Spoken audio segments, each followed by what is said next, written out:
Hello बच्चों, आइए देखते हैं प्रश्न। x का वर्ग प्लस 6x प्लस 5 की शून्यक है। विकल्प ए दिया गया दोनों धनात्मक, बी दिया गया दोनों ऋणात्मक, सी दिया गया दोनों बराबर और डी दिया गया है एक शून्य एक शून्य एक शून्य। तो अब हम क्या करेंगे, दिए गए प्रश्न को हल करेंगे। तो यहाँ पे लिखेंगे मुख्य अवधारणा। मुख्य अवधारणा ये क्या होगा इस प्रश्न के लिए। तो अगर आपके पास मान लेते हैं, माना द्विघात बहुपद पी एक्स बराबर ए एक्स का वर्ग प्लस बी एक्स प्लस सी दिया गया हो और हमें इसका शून्य ज्ञात करना हो।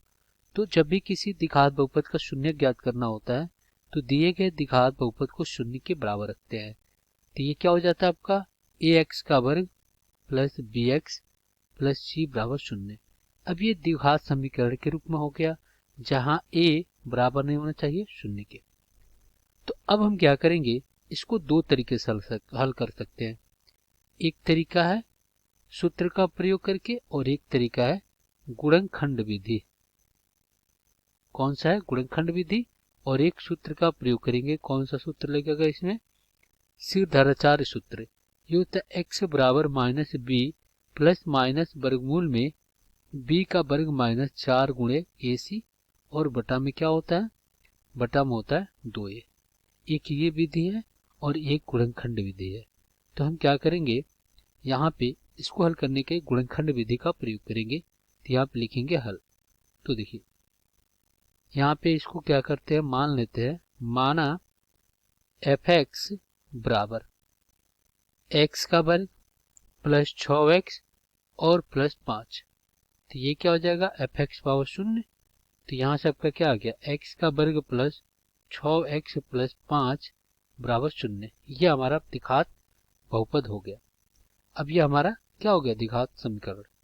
अब यहाँ पे हम क्या करते हैं, गुणनखंड विधि का प्रयोग करेंगे। तो यहाँ पे लिखेंगे गुणनखंड विधि से।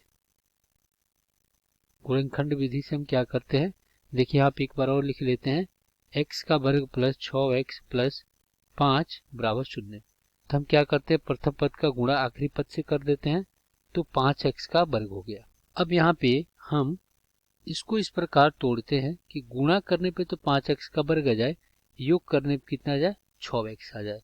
तो कैसे, तो देखिए 5x का गुणा अगर x में करते हैं तो 5x का वर्ग आ जाता है और 5x प्लस x करते हैं तो कितना आ जाता है, 6x आ जाता है।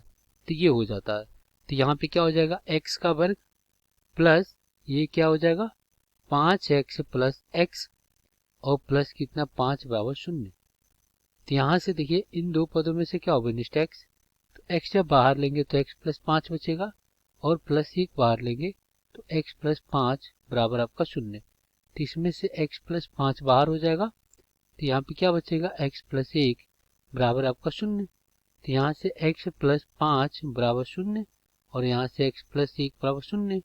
तो यहाँ से x का मान कितना आ गया, -5 और यहाँ से x का मान कितना आ गया, -1 आ गया। तो यहाँ पे क्या लिखेंगे, यहाँ पे x बराबर -1 -5 ये आ गया।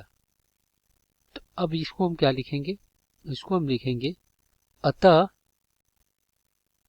अतः बहुपद एफ एक्स बराबर एक्स का वर्ग प्लस 6x प्लस 5 का दो शून्यक x बराबर -1 -5 और यह दोनों ऋणात्मक है। देखिए दोनों शून्य का आपका क्या है, ऋणात्मक है। तो विकल्प में देख लीजिए, तो यहाँ पे क्या हो जाएगा आपका, देखिए बी वाला विकल्प सही हो जाएगा। आशा करते हैं बच्चों ये प्रश्न आपको समझ में आया होगा। धन्यवाद।